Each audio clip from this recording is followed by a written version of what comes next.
Una nueva paternidad, ¿cómo la entendemos y cómo la concebimos? Sobre todo, ¿qué es lo que se busca con este nuevo enfoque de la relación entre los padres, varones y los hijos? Para ello vamos a platicar hoy con el licenciado David González Romo. Él es asesor del Centro para la Atención y Reeducación de Personas que ejercen violencia de género del Consejo Estatal para la Mujer y Bienestar Social. Licenciado, qué gusto saludarlo. ¿Qué tal, Mauricio? Agradezco la invitación, ¿no?, de estar el día de hoy contigo, con ustedes.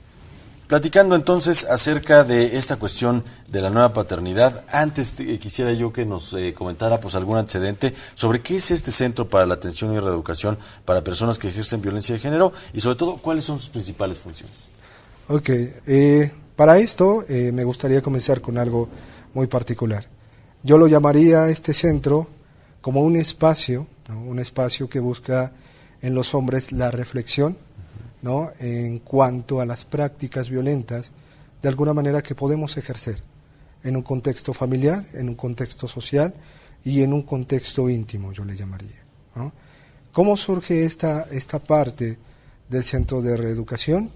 Por una necesidad de contemplar lo que es el fenómeno de la violencia como una parte que corresponde, ¿no?, a dos instancias, ¿no?, a dos instancias, como lo puede ser quien ejerce la violencia, ¿no?, y de alguna manera quien recibe la violencia.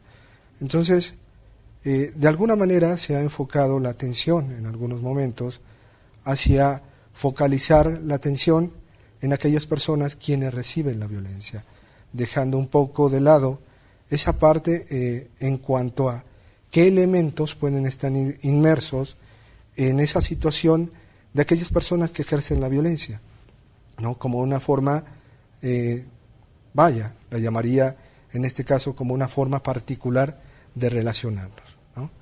Esta parte de la atención que brindamos en el centro de atención está enfocada en un modelo que es la atención o la perspectiva de género.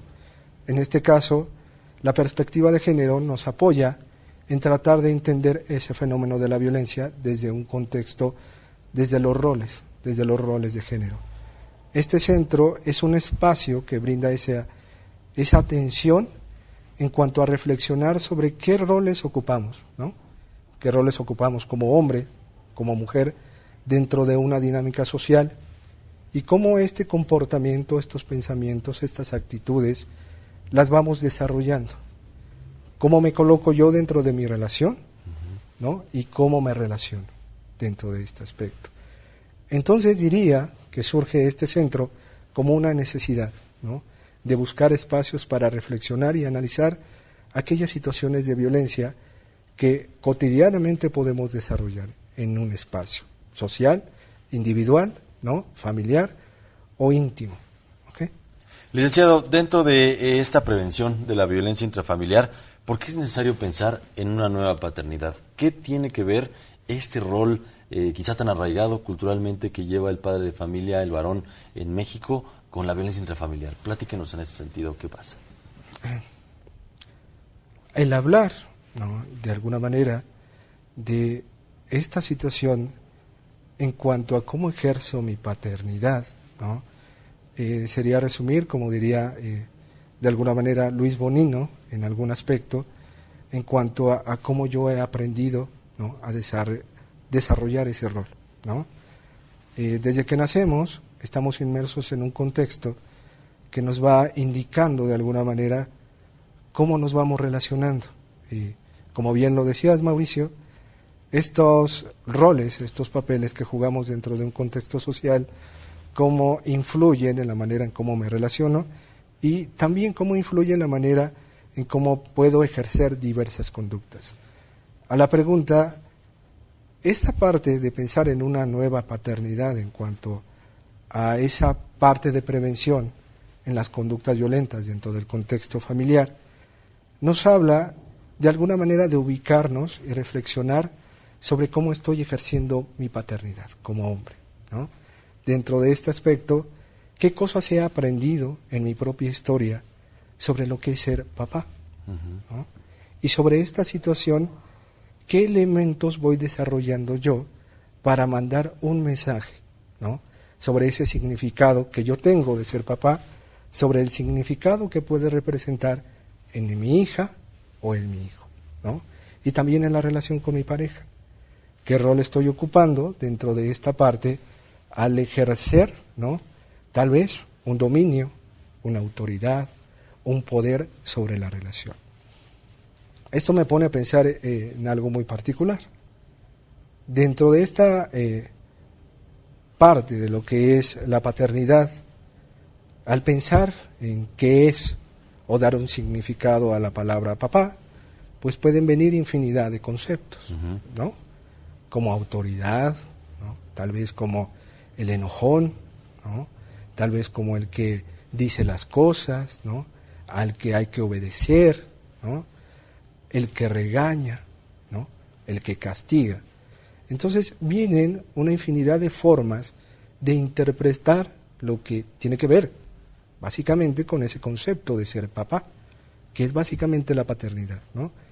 Y al pensar en una nueva paternidad como forma, de alguna manera, de prevención de la violencia familiar, es reflexionar sobre cómo me estoy desarrollando en ese aspecto del ser papá. Si estoy siendo una persona autoritaria, si estoy siendo una persona que castiga, que regaña, ¿no? ¿Qué mensaje estoy enviando, ¿no? ¿Qué pega para corregir, ¿no? El que cuestiona constantemente cuál es tu rol, dónde debes de estar o lo que tienes que hacer, de acuerdo a ese concepto que yo tengo de ser papá, ¿no? Entonces, en esa parte de cómo yo interpreto ese concepto o lo que he aprendido de ese concepto de ser papá, me va a llevar, ¿no?, a ejercer diversas formas de relacionarme. Claro. ¿Ok?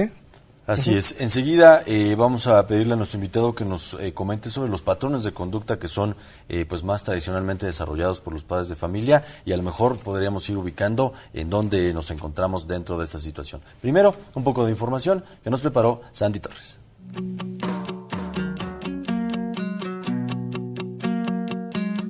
Poco menos del 25% de las denuncias sobre violencia doméstica, una de las principales causas de divorcio, fueron presentadas por el sexo masculino, refiere el Instituto Nacional de Estadística y Geografía, debido a que de las 5.632 denuncias recibidas, el 76.2% fueron hechas por mujeres y el 23.8% el denunciante fue hombre.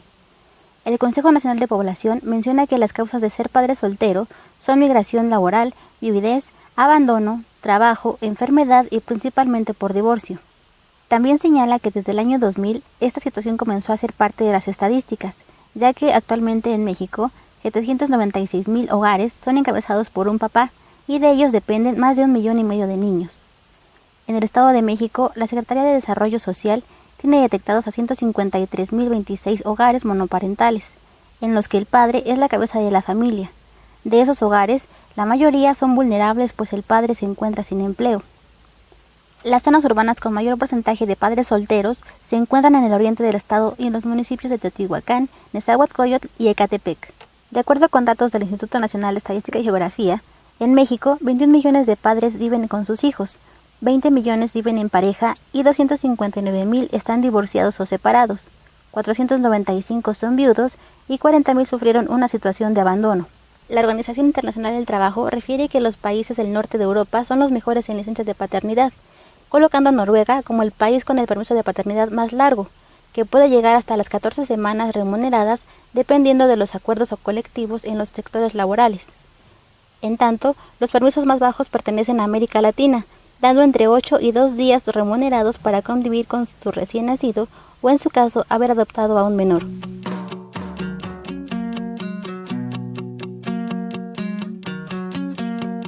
Licenciado, ¿qué patrones de conducta entonces pues se desarrollan tradicionalmente en México y pues cuáles son sus consecuencias? Hablar de paternidad no es hablar de algo lineal, ¿no? Hablar de paternidad, en algún sentido, significa hablar de paternidades. No hay una sola forma en cómo yo pueda ejercer mi paternidad. Cada hombre, cada cultura, ¿no?, desarrolla una forma diferente de ser padre, de ejercer ese rol ante nuestros hijos. Esta situación nos lleva a desarrollar varias conductas. Estas conductas, en el contexto mexicano, son muy dadas a hablar de una paternidad tradicional. Esta paternidad tradicional muy enfocada en los roles de género, muy marcados en un contexto machista, ¿no?, que nos lleva a desarrollar diversas formas en cómo ejercemos violencia a través del control, a través de la autoridad, a través del ejercicio del poder. Es decir, en esta parte, el rol, ¿no?, en el contexto tradicional mexicano, nos lleva a desarrollar esas conductas sobre cómo lo que yo estoy interpretando en cuanto a cómo deben de ser las cosas, espero que tú las entiendas, ¿no? Esto me lleva a desarrollar conductas violentas hacia mi pareja, hacia mis hijos. Esta parte nos lleva a contemplar que el ejercicio de nuestra paternidad en el contexto mexicano todavía está muy marcado por esas conductas tradicionales machistas, donde el rol masculino privilegia, ¿no?, esa característica de ser hombre, del autoritario, del que domina en una situación familiar, de donde parte toda esa situación en cuanto a un dominio de lo que tiene que hacer no solamente mi pareja, sino mis hijos. Entonces, parte de esa situación en imponer cosas. ¿Cómo esto puede llevar a desarrollar conductas que perjudiquen la integridad, no solamente física, sino emocional, de los integrantes de mi familia, como puede ser mis hijas, mis hijos? Es establecer diversas formas en cuanto a que ellos también van a aprender a desarrollar este tipo de conductas. En el caso de los hijos, se puede desarrollar un resentimiento a esa figura, hacia esa figura del ser padre, ¿no?, como alguien que impone, como alguien que violenta. Esta situación nos lleva a desarrollar en el contexto masculino la repetición de estas conductas. Claro.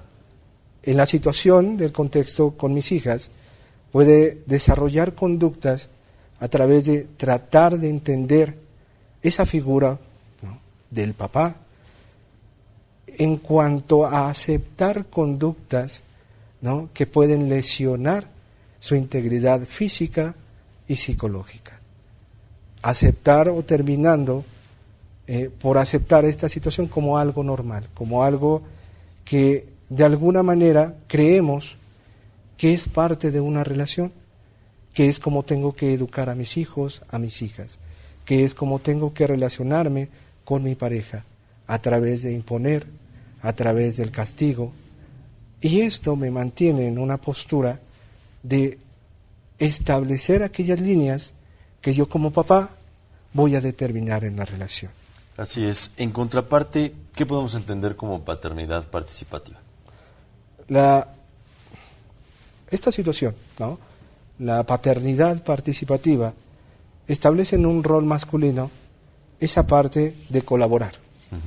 De colaborar en cuanto a no suponer que por ser hombre tengo que jugar un rol, tal vez de distanciamiento con mis hijos, tal vez de autoridad, tal vez de castigo, sino establecer también en ese mismo sentido que no por el hecho de que mi pareja juegue un rol, ¿no?, femenino, se determine que ella es la responsable de la educación de mis hijos.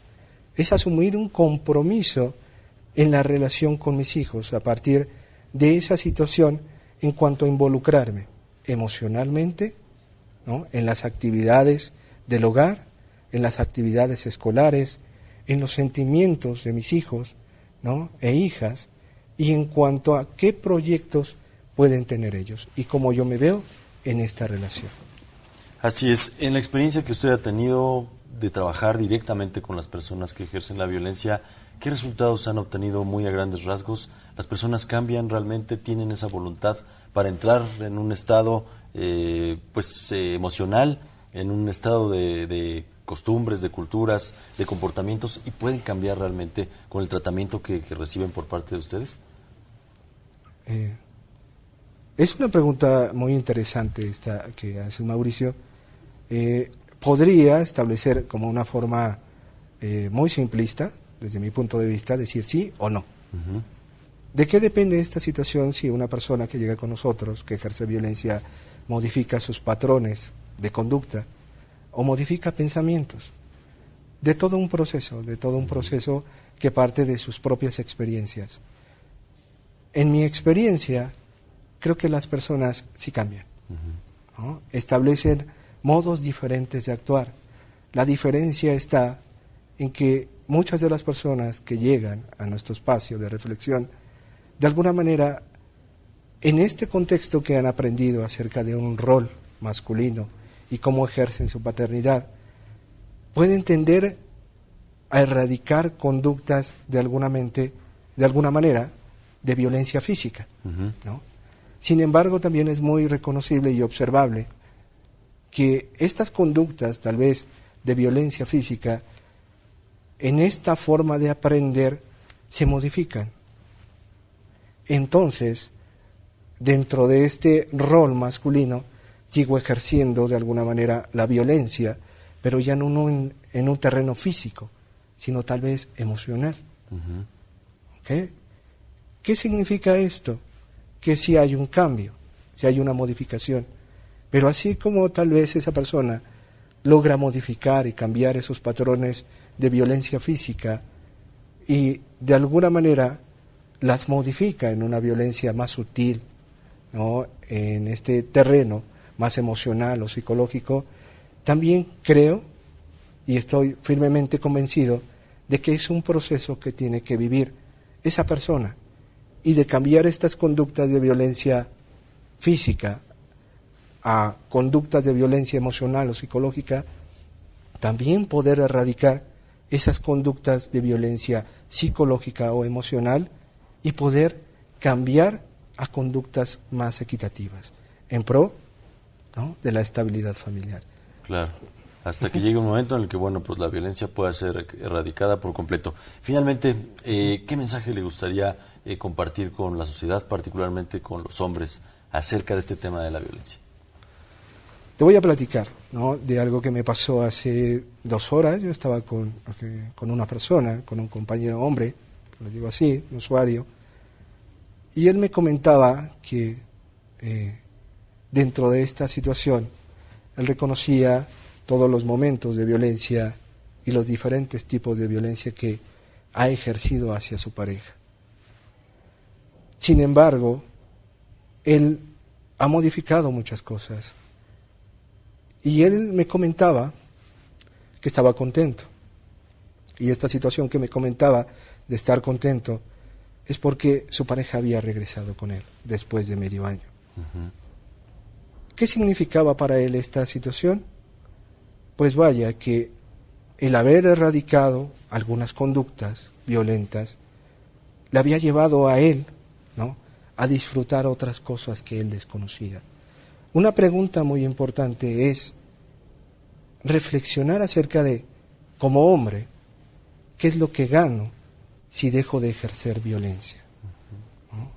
¿Qué es lo que pasa en ese contexto familiar, en ese contexto social, si yo dejo de ejercer violencia, si modifico mis patrones de conducta? Una parte muy importante también que me comentaba es que en él existía ese sentimiento de temor por tal vez seguir ejerciendo violencia o terminar haciendo lo que hacía, ¿no?, en ese temor válido. En esta situación, como hombres, dentro de un contexto social, nos damos cuenta de que estamos relacionados con muchos elementos, muchos factores, pero es mi decisión, mi reconocimiento de mi violencia, de mis conductas, de mis actitudes y pensamientos, lo que me permite modificar las cosas. Puedo sentir miedo, puedo sentir temor, es algo válido y también es parte del ser hombre en otro contexto. Efectivamente, licenciado David González Romo, muchísimas gracias y esperamos que pues sigan trabajando en pro de erradicar esta violencia y efectivamente poder reeducar y reconvertir la vida de muchas personas. Muchísimas gracias por compartirnos su testimonio. Y pues a todos ustedes, amables amigas y amigos, les agradecemos el favor de su atención. Soy Mauricio Hernández y a nombre de todos los que hacen posible Coden.tv, les doy las gracias. Nos vemos la próxima.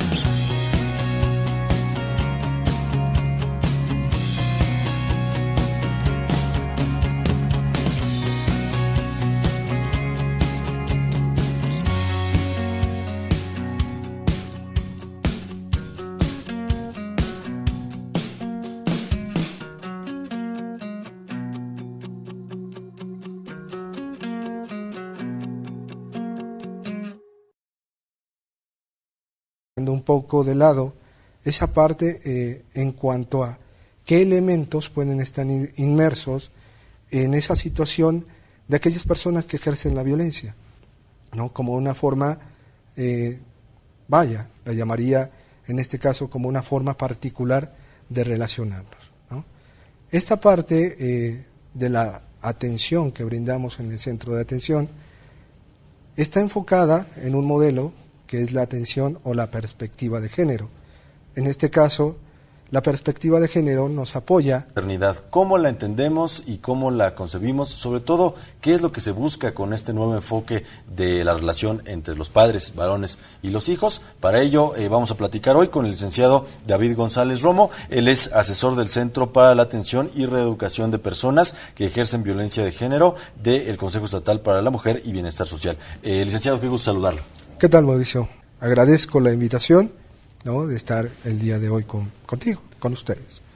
Platicando entonces acerca de esta cuestión de la nueva paternidad, antes quisiera yo que nos...